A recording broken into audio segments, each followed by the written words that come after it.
Yo, what's up mga kayaman labe, this is Master JC at ngayon nandito naman tayo sa Yamaha Trail Shop Buting kung saan meron naman tayong update sa ating deliver. So ngayon for this video, ito update ko lang kayo sa aming Mio Aerox 155 Gray Block. Sunod natin is Sniper Blue Matte Blue at yung pinaka-latest natin update sa Saiyan.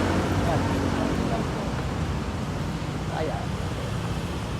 Hey, what's up? Ito nga pala ang Moto Access Buting. Yamaha. Ito nga pala ang bago namin labas na Sniper 155.